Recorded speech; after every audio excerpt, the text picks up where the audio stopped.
കേരളത്തിൽ UDF തരംഗം ആഞ്ഞടിച്ചപ്പോഴും തൃശൂർ ജില്ലയിൽ കോൺഗ്രസിന് വലിയ മുന്നേറ്റം സൃഷ്ടിക്കാനായിട്ടില്ല. ആകെയുള്ള 13 മണ്ഡലങ്ങളിൽ 9 മണ്ഡലങ്ങളിലും LDF വിജയിച്ചു കയറി. സിറ്റിംഗ് സീറ്റായ ചാലക്കുടി നിലനിർത്തിയതോടൊപ്പം കൂടുതലായി 3 സീറ്റുകളിൽ മാത്രമാണ് UDFന് വിജയിക്കാനായത്.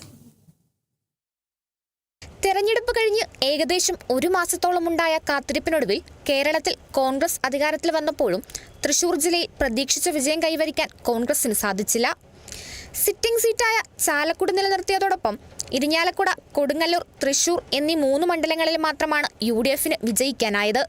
വാശിയേറിയ പോരാട്ടത്തിനൊടുവിൽ മണലൂരിലും ഗുരുവായൂരിലും LDF തന്നെ വിജയിച്ചു.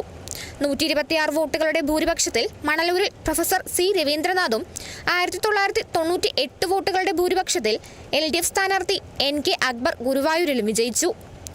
അതേസമയം ഒല്ലൂർ മണ്ഡലത്തിൽ LDF സ്ഥാനാർത്ഥി K. രാജൻ 8000-ലധികം ഭൂരിപക്ഷത്തിലാണ് വിജയിച്ചത്.